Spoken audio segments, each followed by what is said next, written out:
എന്തുകൊണ്ടാണ് ഒരു മണ്ഡലം ഒരു പ്രത്യേക രീതിയിൽ വോട്ട് ചെയ്യുന്നത്? രാഷ്ട്രീയത്തിനപ്പുറം അവിടുത്തെ മണ്ണിന്റെ, മനുഷ്യരുടെ, അവരുടെ പ്രതീക്ഷകളുടെയൊക്കെ പങ്കെന്താണ്? ഇന്ന് നമ്മൾ ഡേറ്റയുടെ കണ്ണിലൂടെ തൊടുപുഴ എന്ന മണ്ഡലത്തിന്റെ ഹൃദയത്തിലേക്ക് നോക്കുകയാണ്. ഇതൊരു തെരഞ്ഞെടുപ്പ് വിശകലനം മാത്രമല്ല, ഒരു നാടിന്റെ മരണത്തിനായുള്ള ഒരു രൂപരേഖയാണ്.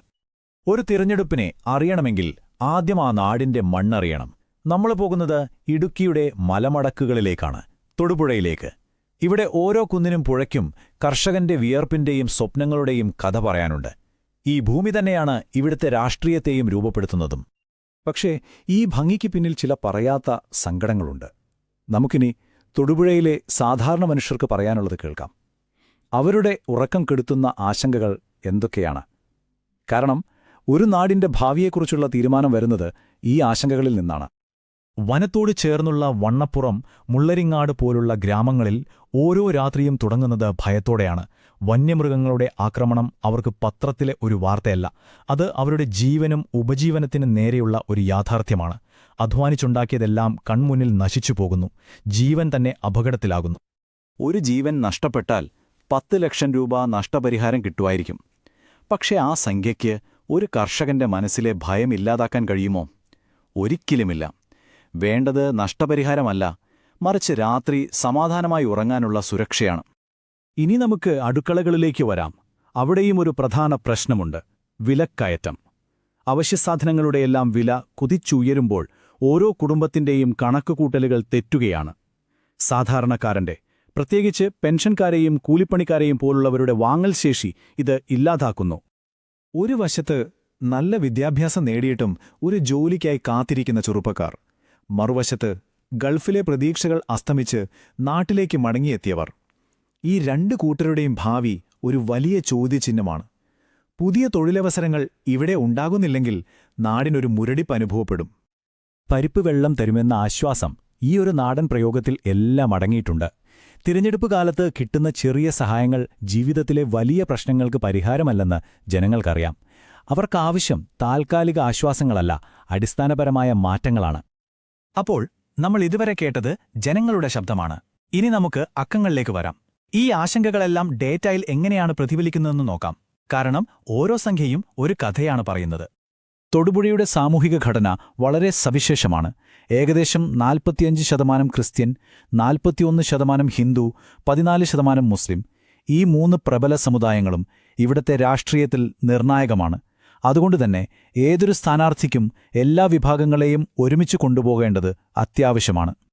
കഴിഞ്ഞ തെരഞ്ഞെടുപ്പിലെ വോട്ട് വിഹിതം നോക്കൂ. UDFന് 48.6% വോട്ട് കിട്ടി. അതൊരു വ്യക്തമായ മുൻതൂക്കമാണ്, പക്ഷെ അജേയമായ ഒന്നല്ല. LDFന് 34%വും ശ്രദ്ധേയമായ രീതിയിൽ BJPക്ക് 15%-ലധികം വോട്ടുമുണ്ട്. ഇതിനർത്ഥം മത്സരം എപ്പോഴും ശക്തമാണ്. നേരത്തെ പറഞ്ഞ വിലക്കയറ്റം ഒരു തോന്നലല്ല, ഇതാ അതിന്റെ കണക്ക്. 2024 ജനുവരിയിലെ പണപ്പെരുപ്പ നിരക്ക് 6.76%. ഇത് ഇന്ത്യയിലെ തന്നെ ഏറ്റവും ഉയർന്ന നിരക്കുകളിലൊന്നാണ്. ഇതൊരു വെറും സംഖ്യയല്ല, ഓരോ വീട്ടിലെയും അടുക്കളയെ നേരിട്ട് ബാധിക്കുന്ന യാഥാർത്ഥ്യമാണ്. യുവതികൾക്കിടയിലെ തൊഴിലില്ലായ്മയുടെ കണക്ക് ഞെട്ടിക്കുന്നതാണ്. 36%.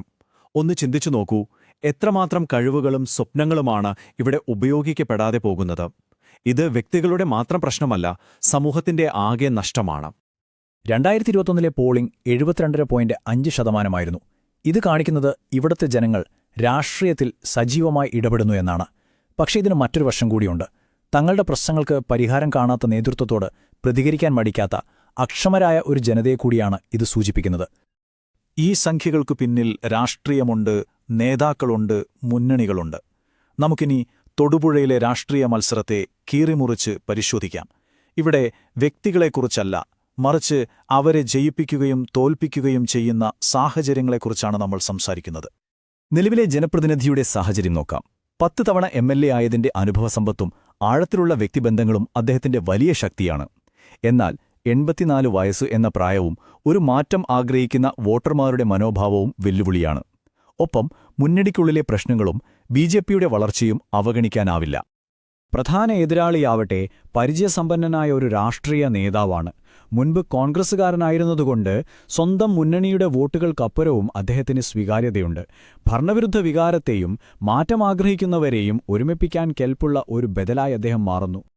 തീർച്ചയായും രാഷ്ട്രീയ മത്സരം മുറുകുമ്പോൾ ഒരു കാര്യം നമ്മൾ ഓർക്കേണ്ടതുണ്ട്.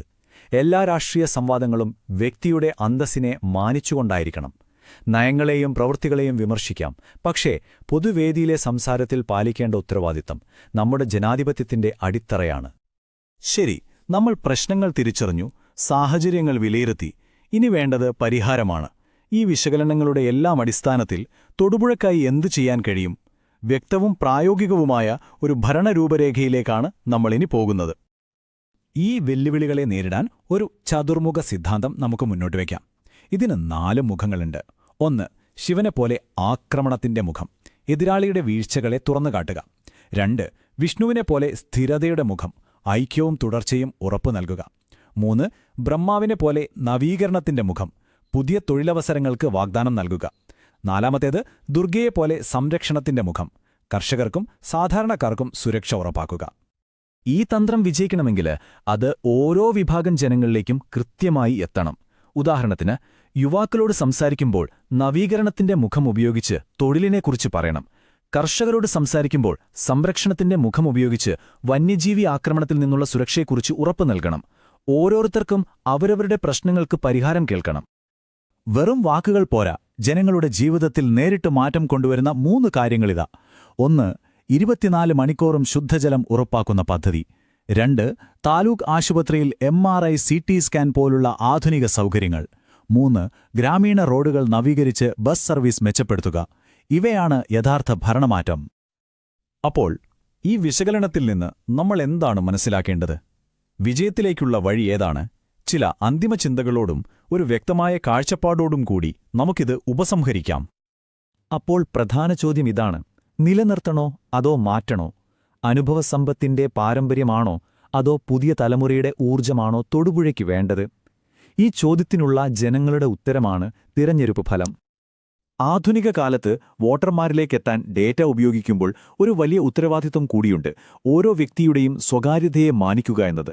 ഇന്ത്യയുടെ ഡേറ്റാ സംരക്ഷണ നിയമപ്രകാരം ആളുകളുടെ അനുവാദമില്ലാതെ അവരുടെ വിവരങ്ങൾ ഉപയോഗിക്കാൻ പാടില്ല. ജനങ്ങളുടെ വിശ്വാസം നേടുന്നതുപോലെ തന്നെ പ്രധാനമാണ് അവരുടെ സ്വകാര്യത സംരക്ഷിക്കുന്നതും.